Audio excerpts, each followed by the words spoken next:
Hey guys, so this is gonna be my CI Occultist with Incinerate cast while channeling Volatile Dead using Soulwrest staff full build guide video. And right off the bat, if I had to rate this build, I would give it 9 out of 10. It was simply very pleasant to play all the way, and the only reason I'm not giving 10 out of 10 is because it a bit lacks single target DPS potential. I did defeat Red Tier Elder multiple times, Shaper 2 times, multiple difficult bosses. I can run all but one map mods, which is Elemental Reflect obviously. I can even run no regen map mods. A combination of, well, basically any combination of dangerous map mods, easy delving. I did reach depth 230 and I could keep on going.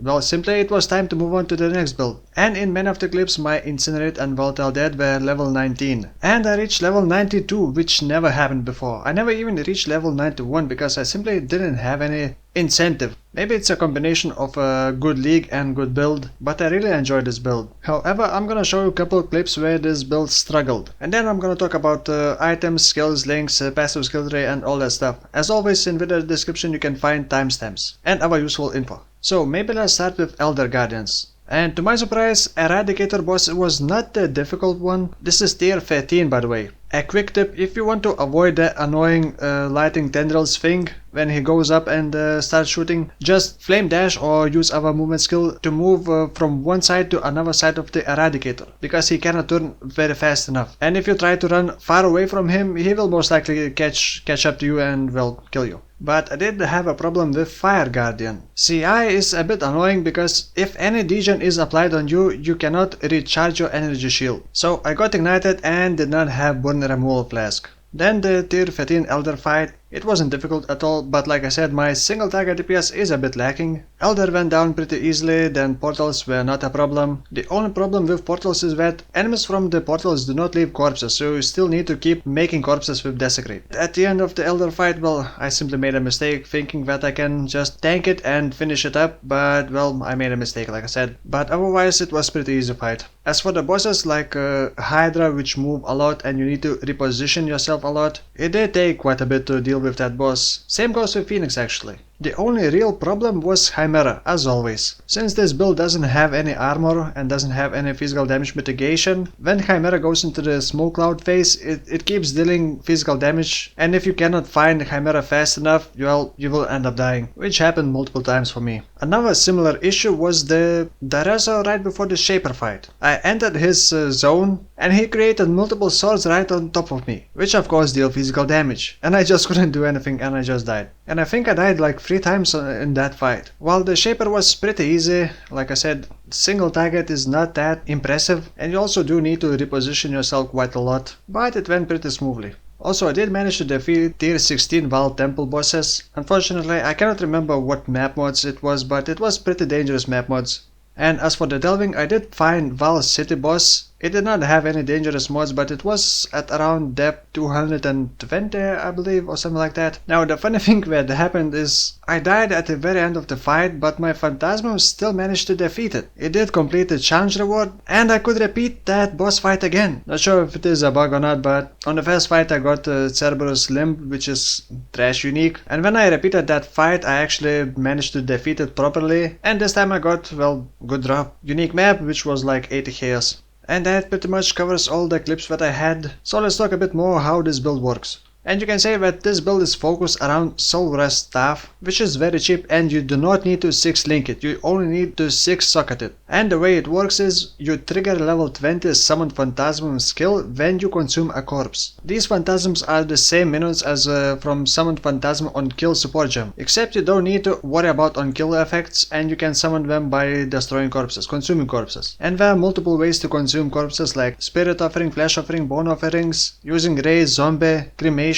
Detonate Dead, Volatile Dead, Bubonic Trail Boots, and in my case I decided to use Volatile Dead. Now the other important thing to know about this stuff is that you can actually socket Summon Phantasm on kill support gem inside it and increase amount of Phantasms that you can have. So by default you would have only 10 Phantasms, but if you socket Summon Phantasm on kill support gem level 20, you would have 20 Phantasm minutes, because level 20 gem adds 10 Phantasm minutes. Now this stuff also has pretty high spell damage, cast speed, mana regen, also gives flat physical damage to minions, and gives 5% life regen to you and to your minions when you consume a corpse. I mean, if you have recently consumed a corpse. Now, as for Ascendancy classes, there are multiple options. I just wanted to play CI because I got 700 ES body armor with dense fossil crafting, which really isn't that hard to get. All you need is high energy shield and you can cover resistances elsewhere. So my Ascendancy class is Occultist, using multiple curses. Also, as an Occultist, I do get stun immunity as long as I have energy shield, which means as long as I'm alive. And also I get 250 flat energy shield. And then Profane Bloom does the explosion things, which helps with the clear speed a bit, and also makes me able to apply curses to hexproof enemies. And then Malediction is just damage and more curse. Now Blasphemy with Temporal Chain is very nice to have. It slows enemies down enough so you can have enough time to cast Desecrate and cast well, other stuff. Or it just gives you enough time to run away. So I decided to use Heretic Vaal Unique Helmet, which gives level 22 Blasphemy for Socketed Curse Gems and 12% reduced mana reservation for Socketed Curse Gems. And of course it also gives decent amount of energy shield.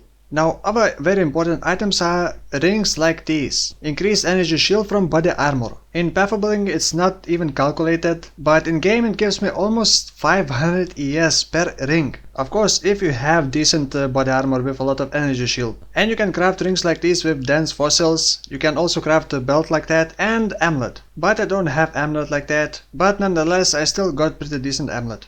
As for boots and gloves, you just want energy shield and resistances as much as possible. Or you may want to craft fingerless gloves with minion damage, because minion damage would also give damage to you. As for the jewels, as per usual, I am using energy from the Fin jewel, which is socketed at the right side of the witch area to convert those life nodes into energy shield. As for the rest of the jewels, I try to craft Abyss jewels with minion damage, and I try to get other useful stuff like flat minion damage, cast speed for minions. As for the flask, I am using a sulfur flask for damage and consecrated ground, which does give regen to me. Then quartz flask for dodge and phasing, wise oak with highest fire resistance for more fire penetration, and rumis concoction for, well, some armor and a bit more block, because the staff itself also has some block. So you do end up with like 30% attack block and well, 10% spell block. And on the flask you want freeze removal, bleed removal, and if possible curse removal or burn removal. Or you may want to use more damaging flasks like Aziri's Promise. Oh, and lastly, Quicksilver flask.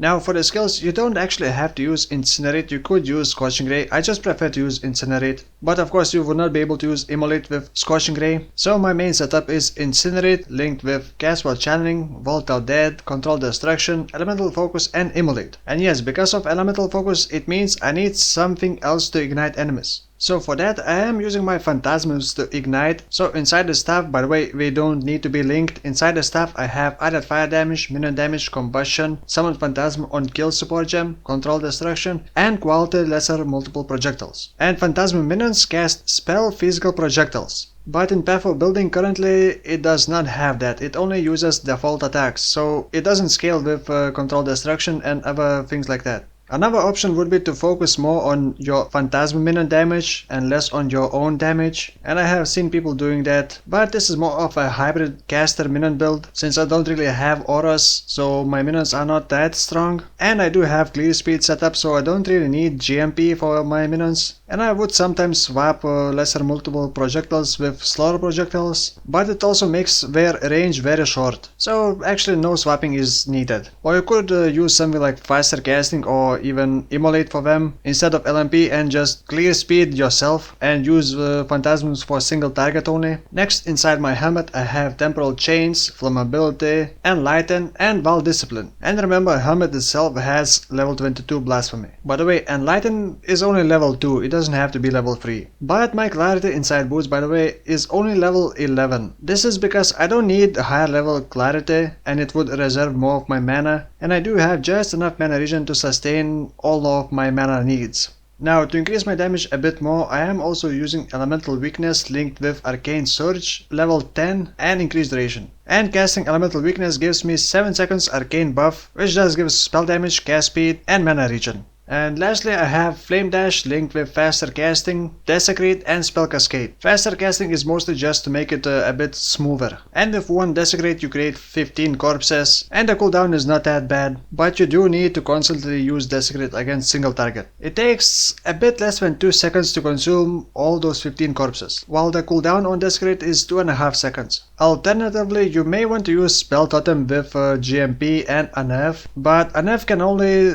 place 10 corpses and it's definitely not enough and not fast enough. And if you could get Volatile Dead Helmet enchantment, I would probably recommend to go with Volatile Dead damage instead of Volatile Dead extra corpse consumption, because it would just mean you would run out of corpses even faster. Or if you can, get Temporal Chain Helmet enchantment with Curse effect, which means it would slow enemies down even more. Now for the passive skill tree, well, this. Energy Shield, some cast speed, because you may not want cast speed actually. I did take cast speed for smoother gameplay. So those cast speed nodes next to Elemental Overload, you may want to get rid of them. While cast speed does not affect Volatile Dead from cast while channeling, but it does increase Incinerate damage. Next I took some Aura Reservation nodes, minion damage and spiritual aid, which is very important and gives quite a lot of damage as well. Extra curse, mana, more minion nodes, CI, nothing too fancy actually. Also, as you can see, it's possible to get way more energy shield because, well, I wanted more damage instead of energy shield. I'm level 92 and I have close to 9000 energy shield, but you could probably reach over 10,000 energy shield and